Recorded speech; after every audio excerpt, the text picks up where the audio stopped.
Quelle confiance avez-vous en vous-même? Faites-vous partie des gens qui cherchent à avoir confiance ou qui se cachent derrière le manque de confiance? D'ailleurs, peut-on parler de confiance en soi? Bonjour, je suis Véronique Chaput, sophrologue, praticienne en hypnose, thérapie brève et énergétique. Voici un point de vue en tout cas et mon point de vue sur la confiance. Pour moi, la confiance, ça n'existe pas. Par contre, j'aime à parler d'expérience, d'expérimentation. Pourquoi? Parce que si on parlait de confiance, elle est innée. Un enfant, naturellement, il a confiance.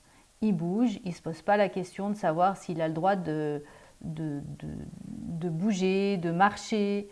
Il va apprendre à parler aussi. Il ne se dit pas qu'il est nul et qu'il ne va jamais réussir à marcher ou jamais réussir à parler.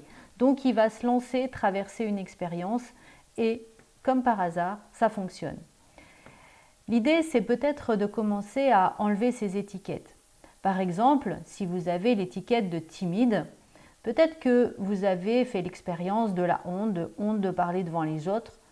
Peut-être est-il le moment alors de commencer à écouter, de commencer à reconnaître vos émotions et surtout d'écouter les histoires que vous vous racontez.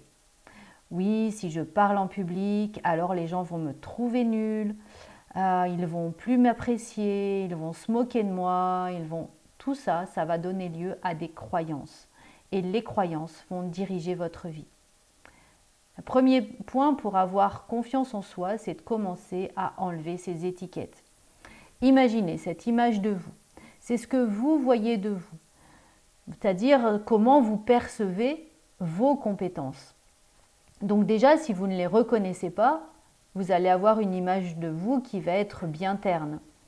Et puis, ce soi idéal, c'est-à-dire la personne que vous aimeriez être. Plus l'espace entre les deux va être important, moins vous allez trouver que vous avez confiance en vous. Plus cet espace va être restreint, c'est-à-dire je pense avoir des compétences et voilà la personne que je suis, alors vous allez tenter des expériences beaucoup plus facilement. L'idée, c'est vraiment de vous poser la question. Quand vous faites quelque chose, cette pensée que vous avez, est-ce qu'elle vous aide? Est-ce qu'elle vous donne confiance? Ou au contraire, est-ce qu'elle sape la confiance que vous pouvez avoir en vous? Si cette histoire est booster, alors gardez-la et continuez à vous raconter des histoires. Par contre, si cette histoire vous panique, si elle vous plonge dans des expériences de honte, si au contraire cette histoire elle est peu motivante et que du coup vous restez sans poser d'acte chez vous, alors arrêtez de cette histoire et changez-la. Les perceptions que vous avez des situations vont vous donner ces histoires que vous vous racontez. Voici quelques astuces pour pouvoir avoir un peu plus confiance en vous. La première chose, c'est vraiment de prendre l'habitude de valoriser le positif. Le positif, il est partout. Effectivement, à l'école, on n'apprend pas à regarder le positif, mais on est plutôt avec le crayon rouge à marquer toutes nos erreurs. Moi, j'encourage plutôt à aller sur le crayon vert et à montrer ce qui est positif. Bien sûr, ça va beaucoup plus vite en allant sur le négatif et malheureusement, on est habitué à être dans ce négatif. Et on le voit, les émotions négatives, c'est plutôt comme du velcro. Je ne me souviens plus qui a dit ça, peut-être Christophe Hague. Et puis les émotions positives, c'est plutôt comme une savonnette. Ça glisse et ça ne veut pas s'accrocher. Donc l'idée, c'est vraiment de valoriser de plus en plus ce côté positif en tout cas et de dire, effectivement, peut-être que je ne l'ai pas réussi entièrement, mais au moins, j'ai commencé à le faire correctement. Quand vous reconnaissez ce dialogue intérieur qui est le vôtre, mais non, mais tu n'y arriveras jamais, mais t'es nul, essayez de reformuler. Reformuler ces phrases qui vous font perdre pied, qui vont aller sur la dégradation de qui vous êtes. Et ça, c'est vraiment important de pouvoir reformuler. Oui, c'est juste normal de pouvoir faire des erreurs et de ne pas forcément réussir du premier coup. Si on réussissait du premier coup, vous seriez passé du berceau directement à courir ou à marcher tout seul et ça c'est juste pas possible.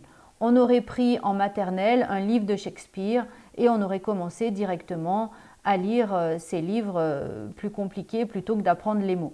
Vous voyez bien que dans notre processus d'apprentissage, ce n'est pas possible de faire abstraction de l'erreur. L'idée aussi, c'est peut-être de commencer à travailler son objectif. Finalement, qu'est-ce que vous voulez vraiment? Qu'est-ce que vous souhaitez faire? Parler en public? Parler dans une classe? Peut-être prendre la parole, dire non? Peu importe. En tout cas, qu'est-ce que vous voulez? Et est-ce que vous êtes prêt à payer le prix de votre volonté, de ce que vous voulez faire? Sinon, si c'est non, en tout cas, n'incriminez pas la confiance en soi, c'est juste que votre objectif n'est peut-être pas suffisamment élevé pour vous, peut-être qu'un jour il le sera, pour l'instant il ne pose pas de problème. Si par contre vous le souhaitez, que vous voulez vraiment arriver à cet objectif, alors il faut vous en donner les moyens. C'est pour ça que je parle d'un prix à payer et il va falloir agir, c'est-à-dire poser des actes comme si on montait des escaliers. Il va falloir passer, plutôt que d'être du 1er au 20e, d'un coup, en claquant les doigts, il va falloir tout simplement monter marche par marche. Donc l'idée, c'est peut-être d'éviter de se justifier et donc d'aller dans les actes que vous posez. Voici quelques astuces, je vous en dis plus dans une prochaine vidéo.